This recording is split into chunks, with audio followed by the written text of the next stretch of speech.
విశాఖ నగరపాలక సంస్థలో ప్రస్తుతం ఉన్న పాలక పక్షాన్ని మార్చాలని జీవీఎంసీ కార్పొరేటర్లతో పాటు ప్రజలు బలంగా కోరుకుంటున్నారని జనసేన పార్టీ ఎమ్మెల్సీ ప్రభుత్వ విప్ పిడుగు హరిప్రసాద్ అన్నారు. విశాఖ నగరం పాత గాజువాకలోని తెలుగుదేశం పార్టీ కార్యాలయంలో ఆ పార్టీ రాష్ట్ర అధ్యక్షుడు ఎమ్మెల్యే పల్లా శ్రీనివాసరావుని ఎమ్మెల్సీ హరిప్రసాద్ మర్యాదపూర్వకంగా కలిశారు. ఈ సందర్భంగా పల్లా శ్రీనివాస్తో కలిసి ఎమ్మెల్సీ హరిప్రసాద్ మీడియాతో మాట్లాడుతూ రాష్ట్రంలో కూటమి ప్రభుత్వం పాలన సాగిస్తున్న నేపథ్యంలో రాష్ట్రంలోని నగరాలు, పట్టణాలు అభివృద్ధి సాధించాలంటే అక్కడ అధికార పార్టీ పాలన సాగించాల్సిన అవసరం ఎంతైనా ఉందని పేర్కొంటూ గ్రేటర్ విశాఖ మేయర్ పీఠం సాధనే లక్ష్యంగా అడుగులు వేస్తున్నామని చెప్పారు. ఎమ్మెల్యే పల్లా శ్రీనివాసరావు మాట్లాడుతూ కూటమితో ప్రయాణం చేయాలనే ఉద్దేశంతో వైసీపీ కార్పొరేటర్లు ముందుకు వస్తున్నారని, తామెవరిపైనా ఒత్తిడి తేవడం లేదని అన్నారు. గత 5 ఏళ్లలో విశాఖ నగరాన్ని వైసీపీ పాలకులు నిర్లక్ష్యంగా వదిలేశారని పల్లా శ్రీనివాస్ ఆరోపించారు. లోకల్ బాడీస్ ఉంటే అభివృద్ధి ఎక్కువగా చేసుకోవడానికి ఆస్కారం ఉంటుందని చెప్పేసి ఒక ఆలోచనతో ముందుకెళ్తున్నాం మేము.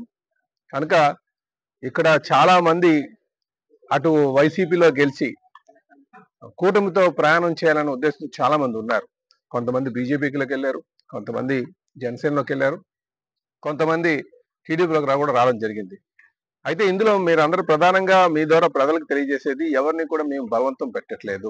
కేవలం విశాఖపట్నాన్ని అర్బన్ ఏరియాస్ లో గత 5 సంవత్సరాలుగా నెగ్లెక్ట్ చేసింది వైసీపీ ప్రభుత్వం, మేయర్ కింద ఉండి కూడా. కనుక ఈ ప్రాంతాన్ని బాగా అభివృద్ధి చేయాలి, ఇది ఫైనాన్షియల్ క్యాపిటల్ చేయాలని ఒక ఉద్దేశంతో అటు ముఖ్యమంత్రి గారు, అటు అలాగే డిప్యూటీ సీఎం గారు కూడా ఆలోచనలు. దానికి కూడా స్థానికంగా ఉన్నటువంటి నాయకత్వం రావడం చాలా సంతోషం అని చెప్పేసి ఈ సందర్భంగా తెలియజేస్తున్నాను. అలాగే జనసేన పాలన మంచి పరిపాలన కూటమి ప్రభుత్వం అందిస్తుందన్న ఉద్దేశంతో రాష్ట్రంలో కూటమి ప్రభుత్వం అధికారంలో ఉంది కాబట్టి లోకల్ బాడీస్ లో కూడా అదే పక్షాలు అధికారంలో ఉంటే అభివృద్ధి మరింత వేగంగా జరుగుద్దన్న ఉద్దేశంతో ఇటువైపు మొగ్గు చూపుతున్నారు. మేము కూడా ప్రజల అభిష్టానికి అనుగుణంగా ముందుకెళ్తున్నాం. కార్పొరేటర్లు టచ్ లో ఉన్నారు. తప్పకుండా కూటమి పాలకపక్షం కార్పొరేషన్ లో ఏర్పాటు అవుతుంది.